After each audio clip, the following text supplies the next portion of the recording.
Hi, friend. Thank you for joining us at Pasture Experience podcast. This podcast, inspired by Psalm 23, is a safe space to be honest with yourself, experience the Trinity on your own pasture journey, and join our soul-nourishing conversations wherever you are on your spiritual path.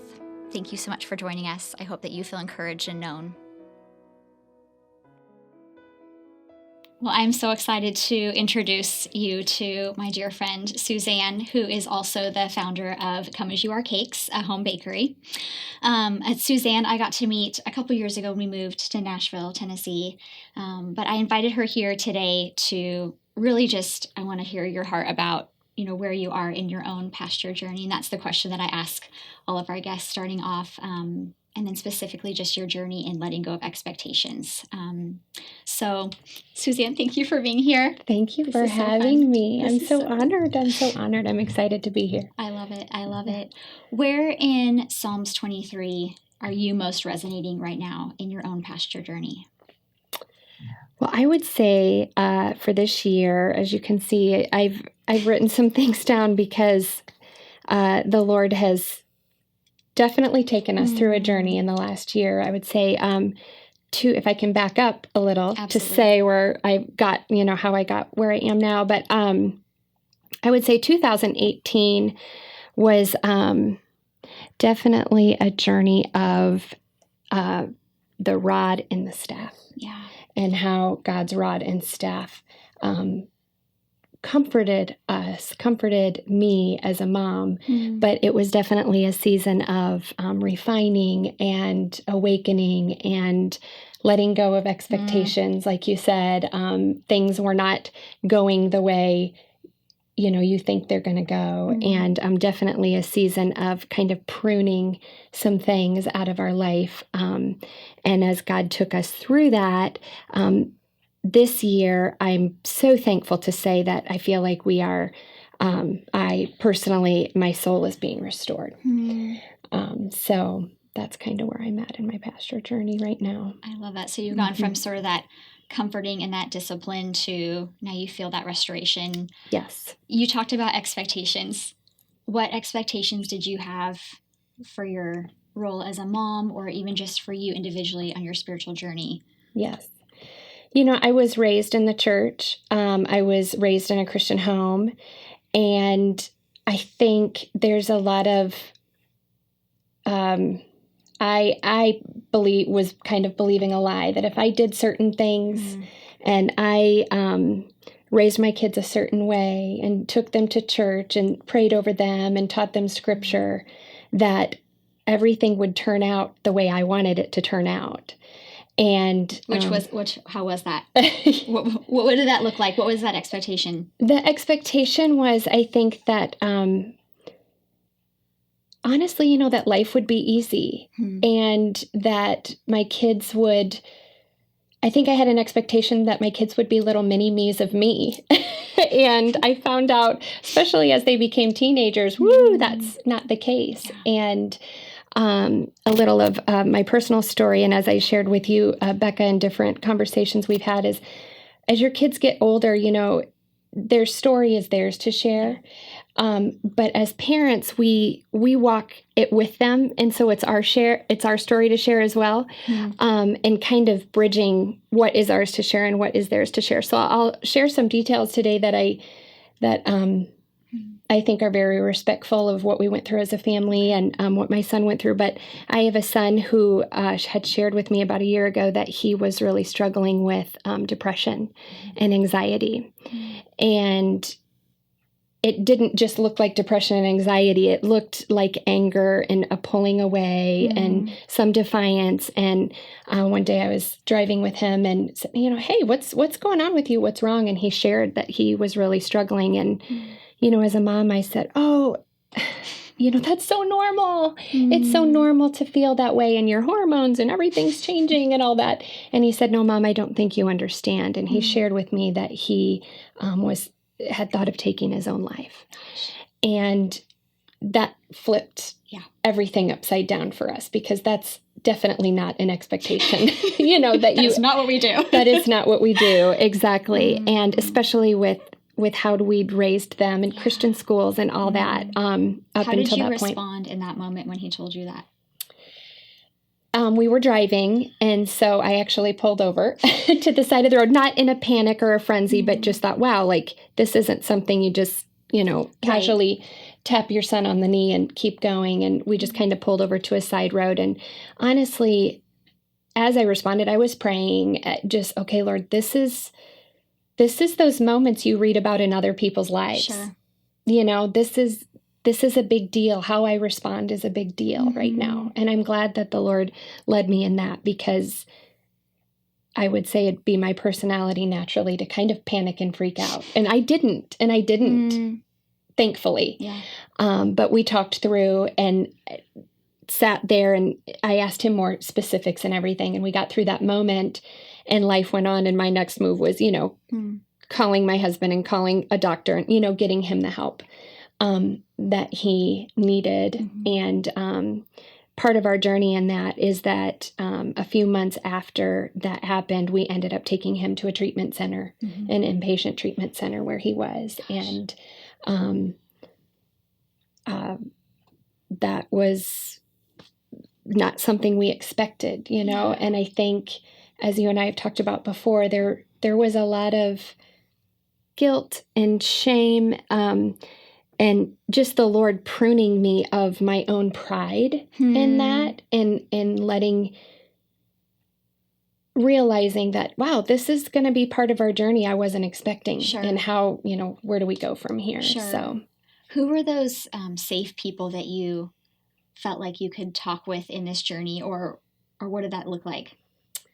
Yeah, I think one of the things that you had texted that we'd be talking about is like, how did Jesus meet me in that space, and how did we experience his love? And it's interesting that today you asked who, because I think we experienced his love through people, and his faithfulness in ways we had never experienced before, very specific ways that I was like, oh wow, this can only be the Lord. But what was interesting is all of the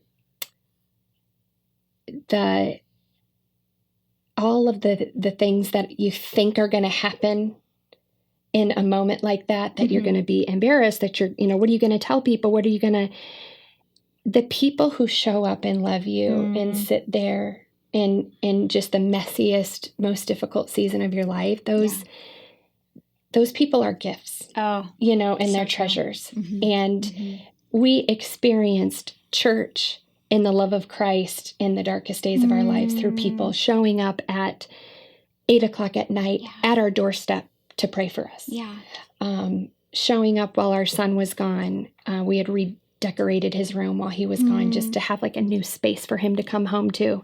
Then the weekend before he came home to say, hey, we want to come in here, we want to pray over his room, and we want to bless his bed, and we want to pray over his chair, and we want to just cover him.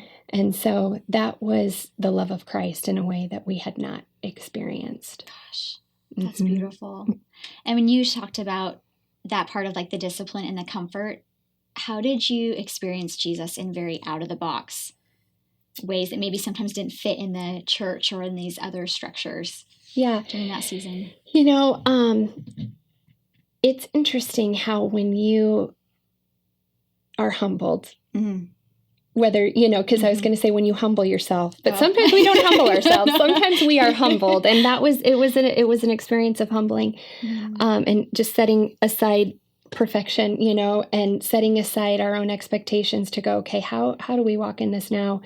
How it drops you to your knees in a new way. And in some ways, having him at the treatment center was such a relief, because I knew he was safe and I knew he was getting help. There was also so much wonder, and, he was away, but I didn't want to quite let go of him. And so one day I prayed, Lord, just if you could show me how and when to pray for him. while he's gone. And not that I was afraid. I thought about him all the time, but I wanted it to be productive. I think a lot, but my thoughts aren't always productive. Sure. And so like, okay, Lord, if you could show me times and ways specifically to pray. And I in no way think that God is like a genie in a bottle where we just, here, God, do this, do that. But it was so interesting praying that and how the nearness of him in that moment of insecurity and pride and shame and all those things that were in the process of being weeded out. One of my prayers was, Lord, show me how to pray and when to pray. And it was the craziest thing. Shortly before he left for the treatment center, he was learning to play ukulele. Okay. And he would play the same song over and over and over because it was the only song he knew. Right. And it's like, okay, can we maybe learn another song? And the song was Here Comes the Sun by the Beatles. Oh. And so he had the little, tune and he would sing. And I mean, it's not a popular song. Yeah. It's not on the radio. But as I prayed that prayer, Lord, show me, you would not, I would hear that song on the radio. I would hear that song in a store would come over, and that would be like my little reminder to go, okay, pray for him now, pray for these things. We would find, he plays the guitar, we would find guitar picks in the most random we have a huge driveway. In the middle of the driveway, I'd be running in to get something, and there's a guitar pick, and it was like the Lord showing me, stop and pray for him right now. I love that. Not knowing what is going on, but so there was a lot of personal things. I love that. Well, I love that you were aware to see it. You know what I mean? Because you were talking earlier about like this awakening. And I think that awakening in our journey sometimes kind of invites us to pay attention to experiencing just this whole journey in out of the box ways. And so I love that you're like, oh, there's a pick. There's a song. And when your life is pruned down and that, you kind of learn like, wow, we've got a lot of weeds and dead stuff, and God starts to clip those things away, and it's painful. Oh, yeah. It's not comfortable. It's not something you want to post on social media. Right, it's, there's a real just softening that happens in your heart. And when there's not a lot left there, what is left is what's important. Completely. And so. And what's important right now? Ooh, you didn't tell me you were going to ask that question. I think what is important right now is living in the truth of what is. And instead of always trying to make something the way I want it to be or the way I thought it was going to be, but living in the truth of what is now and realizing that God is doing something way bigger than what I think should be, and choosing joy. Even in the hard times, not letting our circumstances dictate our soul path, where we're going to go or how we're going to respond. I love that. Just trusting what is. Yes. And just laying down in the pasture and letting him restore your soul, even if things aren't how you thought they're going to be. Right. Can you share more about what that soul restoration has looked like for you? Like, how is Suzanne's heart, how does your soul feel different now than before when you wanted everything perfect? I think it's literally like opening your hands. I know that can be cliche a little bit. Instead of holding on to everything, it's opening your hands. It's letting myself off the hook. Say more about that. What does that look like? Yeah, I think just the expectations that we put on ourselves or the perceived expectations that others have on us that maybe are or aren't there, whether we grab onto an expectation that maybe that is an expectation, but just to go, got to let myself off the hook. I have to let other people off the hook. Letting other people be on their own journey, which you're so good at. Yes. Instead of trying to fix and change and make better and wrapping everything up with a pretty bow. No bows. Yeah, no bows. Wildflowers, right? Yes. Yeah. So I think I've been set free of a lot of things. And it's been pretty great. I love that. What does freedom feel like in your body? Like, where do you notice it? Ooh,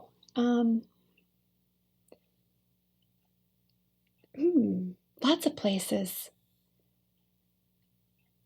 Probably probably my gut, maybe my shoulders. Okay. Just kind of let it be easy. Learning to let things be easy instead of. I'm learning what's easy, what's not easy. Yeah. Yeah. I almost hear you choosing which thing to like fight for and which thing to just surrender and release. Yes. 100%. And in that there's freedom. Yes. Which is so much easier to say, but when we can tell it inside of us, when, like you said, like when you feel like there's like your gut's opening, your shoulders. Yeah. It's always easier to say, it's fine, it's good. Like, but to really know that, yes, I think is so beautiful. And just kind of learning to, like, if something's not okay, it's okay that it's not okay. It's just a chapter in a bigger story, right, almost, instead of, I think before this experience that I've gone through as a mom and that our family went through, just, holding on to everything so tight and just and trying to fix and change and just to go, okay, this is where we're at. We're moving through it, and letting other people move through it, and not letting, like I said, our circumstances dictate just your every emotion or holding things in your body. Right, completely. We're such a society that's focused on our circumstances. So now how does that shift your perspective these days, when things are going crazy and you're not in control? How does that feel different?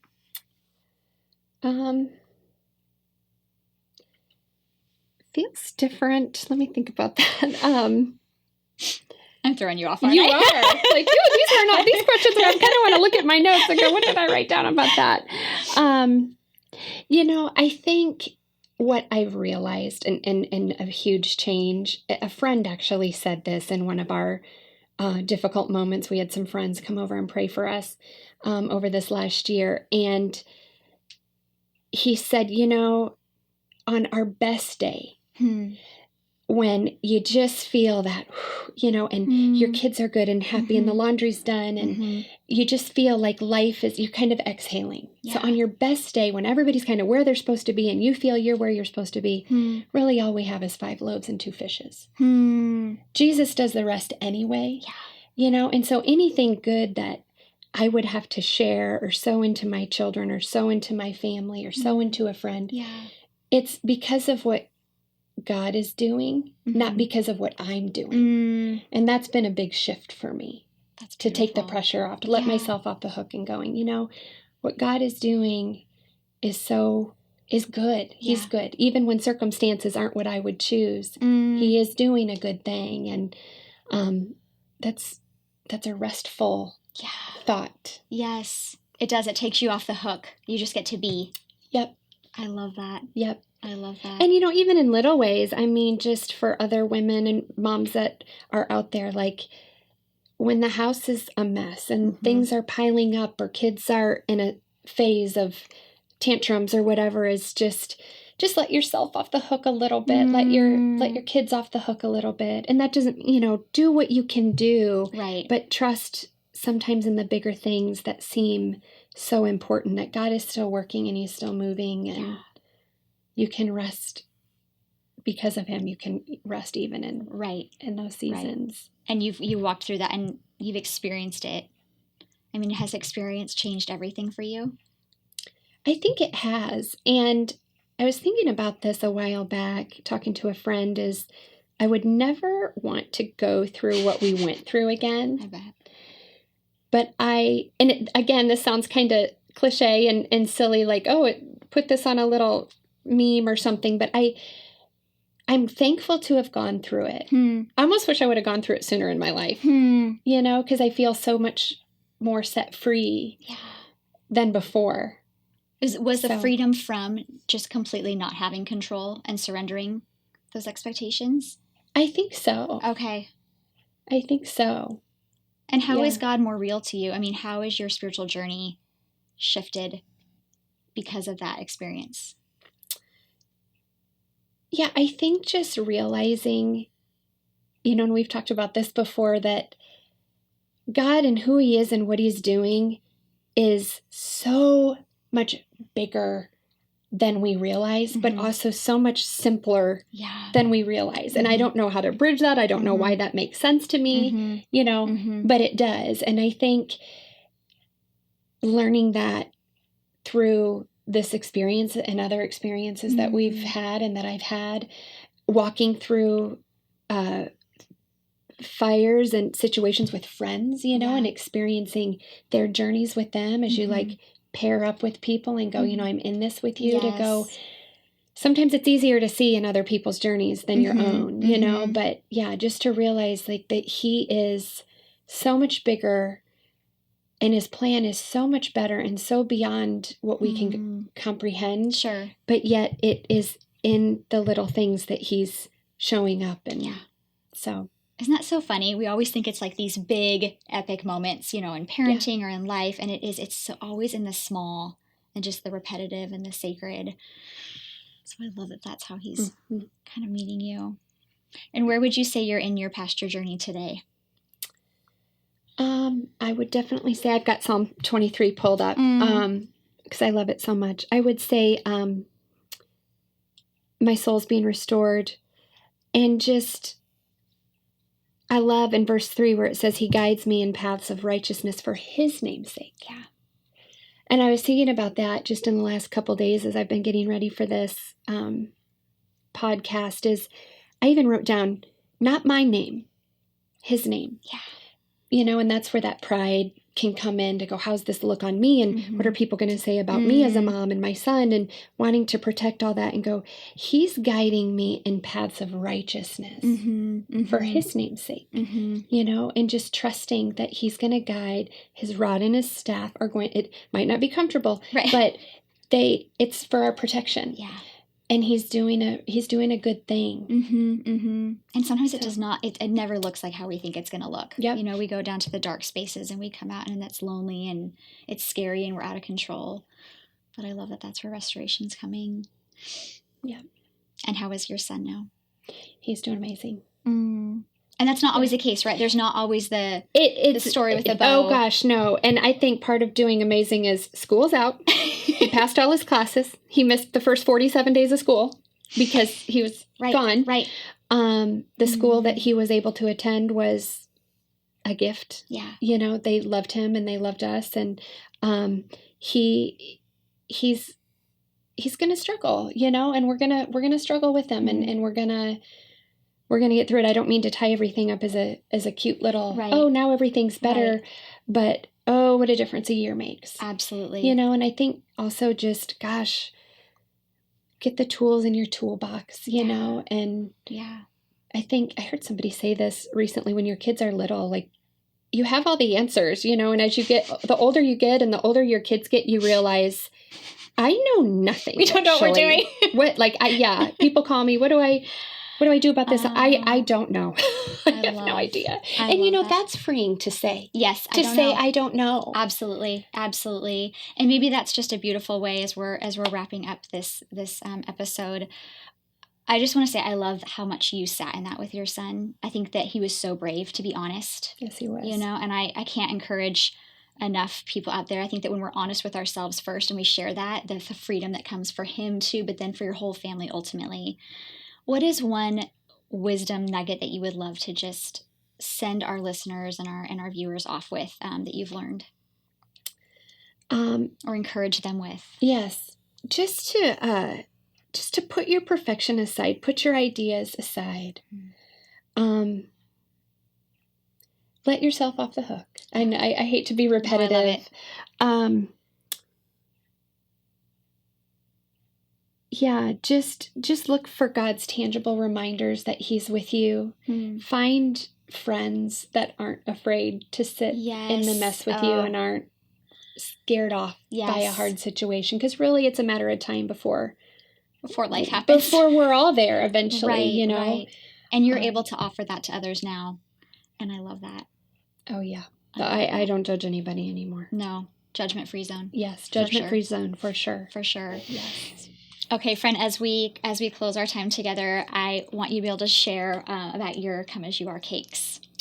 Thank you. So I started Come As You Are Cakes about 3 years ago at the encouragement of a friend. Said, you should start a business. You should start a business. I said, oh, I'm not trained. My cakes aren't perfect. If I make 3 vanilla cakes, they're all going to maybe look a little different. I don't have the continuity. And she said, you make the best cakes ever. You've got to do it. Here's some money. Make me some chocolate cupcakes. And I thought, I think I just started a business. And I put a post on social media, and I've been baking every week since. And it's Come As You Are Cakes because, come as you are. If you get a vanilla cake, it might have smooth edges one day, and next week order another one and it might not. So it's just grown, and I'm so thankful for all the support, and it's and your cakes are incredible. How can we find you on Instagram? Are you Come As You Are Cakes? Come As You Are Cakes on Instagram. Okay. Mm-hmm. Okay. And then we also can follow you there. Yeah. Perfect. Well, keep cooking and baking because it's amazing. Thank you. Thank you, friend.